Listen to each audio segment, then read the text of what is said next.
Assalamu alaikum dear students and viewers, hope you are all fine.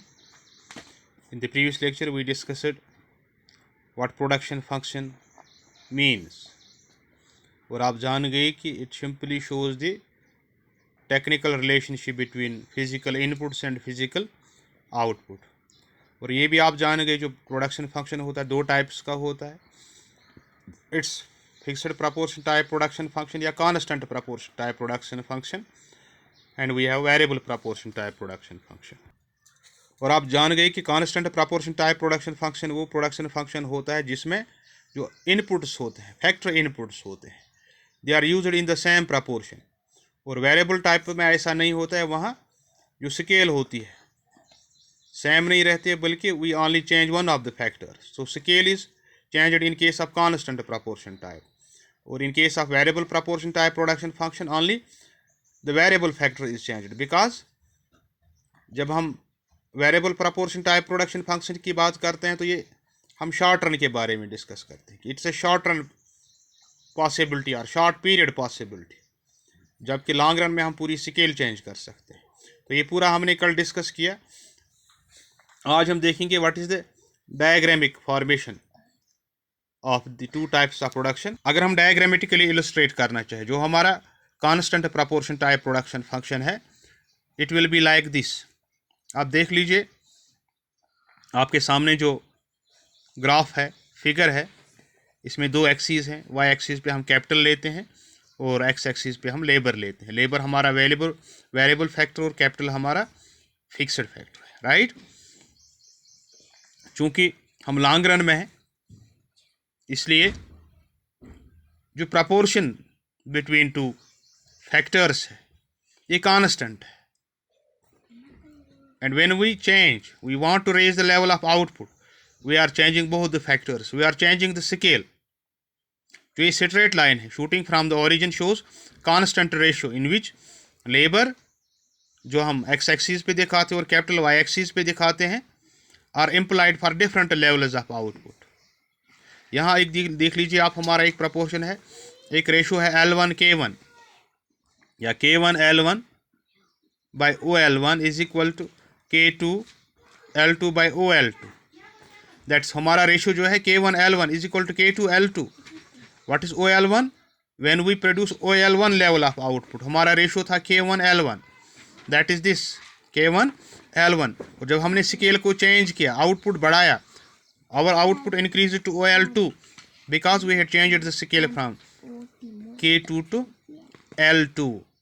ये जो ratio है, if we go ahead it will be equal to K3L3 by OL3 level of output. What does it mean?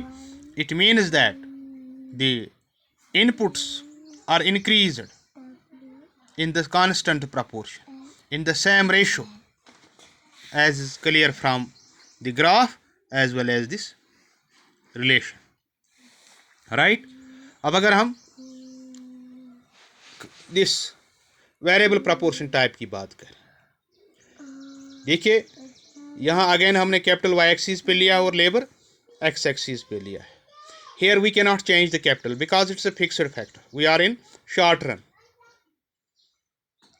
और जो हमारी ये line है KL एक straight line है, it starts from Y axis, why from here, why not from zero because it is there, capital is already there whether we produce 0 or 100 units or 10 units because it's a fixed factor here. It shows that OK units of capital remain fixed and the higher level of output is achieved only by increasing the inputs of labor from OL1 to OL2 to OL3. Thus we can write here as K1L1 by OL level of output is not equal to K2L2 by OL2 level of output. ये क्यों नहीं equal है? क्योंकि here capital is same but here we had implied 1 unit of labor, now we are implying 2. Next it will be 3, next it will be 4. Instead we can write as K1L1 by OL1 is greater than K2L2 by OL2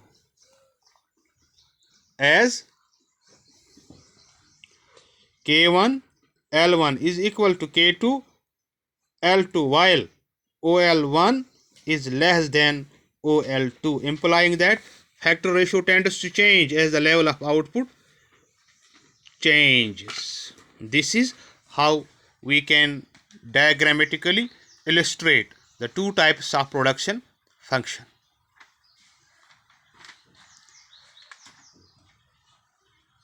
देखिए आप आसानी से differences अब समझ सकते हैं. वो production function जिसमें फैक्टर रेशियो कांस्टेंट रहता है, no matter what the level of output, that is constant. And where factor ratio changes with change in the level of output, that is variable. Here output is sought to increase.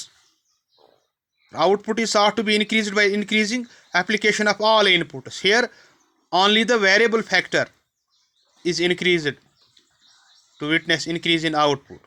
यहाँ पूरी scale change होती है. Scale of output tends to change with change in the level of output. यहाँ scale change नहीं होती है